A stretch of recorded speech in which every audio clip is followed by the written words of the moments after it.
سفارتی بلنڈرز سلیم صافی 21 دسمبر 2019 وزیر اعظم عمران خان اقوام متحدہ کے اجلاس میں شرکت کے لیے نیو یارک جا رہے تھے تو ان کا کہنا تھا کہ وہ کشمیریوں کے سفیر کی حیثیت سے جا رہے ہیں اور یہ کہ ان کا یک نکاتی ایجنڈا کشمیر ہوگا، لیکن جاتے ہوئے وہ پہلے سعودی عرب چلے گئے۔ حالانکہ سعودی عرب نے تب تک کشمیر کے مسئلے پر پاکستان کی حمایت کی تھی اور نہ OIC کا اجلاس طلب کرنے پر آمادہ تھا۔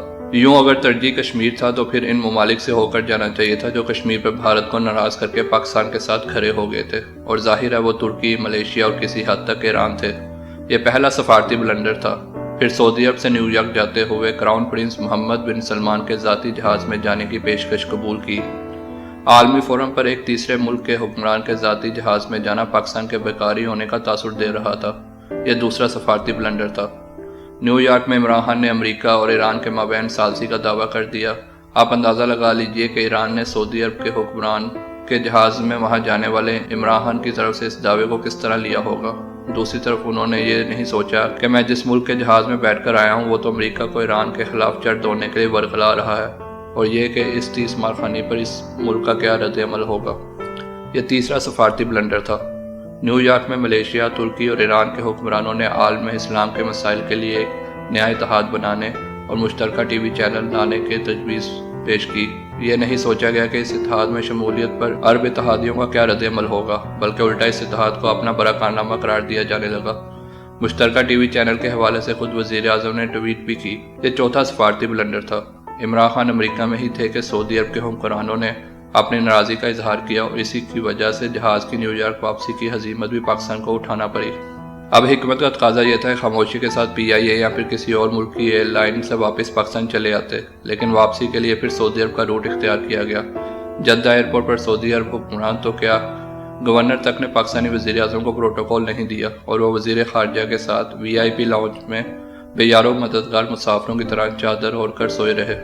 یہ پانچواں سفارتی بلنڈر تھا۔ اگر سعودی عرب اور متحدہ عرب امارات کو بہر صورت راضی رکھنا مجبوری ہے اور بدقسمتی سے موجودہ حکمرانوں نے مجبوری بنا دی ہے، تو پھر عقل کا تقاضا یہ تھا کہ نیو یارک سے واپسی پر مجوزہ اتحاد اور ملیشیا میں طے پانے والی کانفرنس سے دوری اختیار کر لی جاتی، لیکن ایسا کرنے کے بجائے آخری وقت تک مذکورہ تینوں ممالک سے کہا جاتا رہا کہ پاکستان حصہ رہے گا۔ صرف یہی نہیں کہ بلکہ پاکستان کے اصرار پر کوالالمپور کانفرنس کے ایجنڈے میں کشمیر کا ایشو بھی شامل کیا گیا۔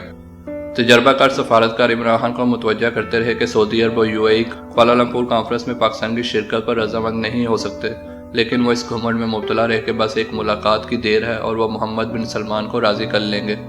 چنانچہ گزشتہ ہفتے کے آغاز میں دفتر خارجہ کے ترجمان نے وزیر اعظم کے بیرون ملک سفر کا شیڈول جاری کرتے ہوئے کہا کہ وزیر اعظم پہلے سعودی عرب، پھر بحرین، پھر جنیوا اور وہاں سے ملیشیا جائیں گے۔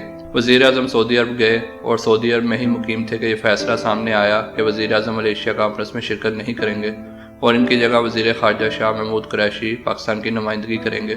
یہ چھٹا سفارتی بلنڈر تھا۔ سعودی عرب جانے اور وہاں جا کر ملیشیا نہ جانے کے اعلان سے ترکی، ملیشیا اور ایران کو پیغام ملا کہ پاکستان نے ہماری ناقدری کی، اور وہ بھی سعودی عرب کی وجہ سے، جس کی وجہ سے لامحالہ ان کی ناراضگی دگنی ہو گئی ہوگی۔ گویا ہم نے کشمیر پر پاکستان کا ساتھ دینے والے ان تین دوست ممالک کو پیغام دیا کہ ہم ان کے حریف سعودی عرب سے اس قدر مجبور ہیں کہ ان کے ساتھ کیا ہوا وعدہ پورا نہیں کر سکتے۔ اس پر بھی اکتفا نہ کیا گیا بلکہ اگلے دن ایک اور سفارتی بلنڈر یہ فیصلہ کر کے کیا گیا کہ اب وزیر خارجہ بھی نہیں جائیں گے۔ یہ ساتواں سفارتی بلنڈر تھا۔ اب جس فورم کا قیام 2 ماہ قبل پاکستان کے وزیر اعظم کے ساتھ مشاورت کے ساتھ 4 دوست ممالک عمل میں لائے تھے اور جس کے پہلے اجلاس کے ایجنڈے میں کشمیر کو بھی شامل کر دیا گیا تھا، اس میں شرکت سے پاکستان مکر گیا۔ بھارت کی طرف سے مقبوضہ کشمیر کی حیثیت کو تبدیل کرنے کے بعد پوری دنیا میں چین کے علاوہ یہ 3 ممالک تھے جو پاکستان اور کشمیر کی حمایت میں سامنے آئے تھے۔ لیکن اب سوال یہ ہے کہ ہمارے اس سلوک کے بعد کیا وہ اسی طرح ہمارے حامی رہ گئے ہوں گے؟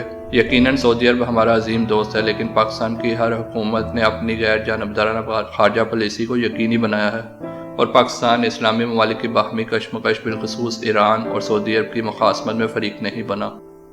سعودی عرب سے قربت کے باوجود ایران، ترکی اور ملیشیا پاکستان کے بارے میں مطمئن رہے کہ ان سے متعلق پاکستان کی پالیسی کسی اور ملک کے دباؤ سے آزاد ہے، لیکن ہم نے پہلی مرتبہ اپنی سفارتی حماقتوں سے دنیا کو یہ پیغام دیا ہے کہ پاکستان اپنی خارجہ پالیسی میں آزاد نہیں۔ اس سے بڑی عالمی رسوائی اور کیا ہو سکتی ہے؟ لیکن افسوس کہ اس کا احساس ہے اور نہ ملک میں اس کا تذکرہ ہو رہا ہے۔ یہ تو صرف اسلامی اور دوست ممالک کا معاملہ ہے، لیکن حقیقت یہ ہے کہ گزشتہ 1.25 سال کے دوران چین اور امریکہ کے فرنٹ پر بھی ایسے بلنڈرز کا ارتکاب کیا گیا ہے کہ آنے والی حکومتوں کے لیے بھی ان کی تلافی ممکن نہیں ہوگی۔ بدقسمتی سے عمران خان صاحب سفارتی نزاکتوں کا پوری طرح ادراک نہیں رکھتے، لیکن وہ اپنے آپ کو عالمی لیڈر سمجھنے لگے ہیں، جبکہ دوسری طرف وزیر خارجہ شاہ محمود قریشی وزیر خارجہ ہو کر بھی وزارت عظمیٰ کے خواب دیکھ رہے ہیں۔ ہر حساس فورم اور غیر ملکی دورے پر تجزیہ کار لوگوں کی بجائے زلفی بخاری جیسے پرسرار کردار وزیر اعظم کے ساتھ ہوتے ہیں، جن کی نظر اپنے ذاتی کاروبار کو وسعت دینے پر ہوتی ہے۔ نتیجتاً سفارتی بلنڈرز کا ایسا سلسلہ چل پڑا ہے جس نے پاکستان کو کہیں کا نہیں چھوڑا، لیکن چونکہ مہنگائی جیسے مسائل کی طرح اس کے اثرات فوری نہیں نکل رہے ہیں، اس لیے اس طرف دھیان نہیں۔ حیران ہے کہ بلنڈرز کا سلسلہ کہاں جا کر رکے گا۔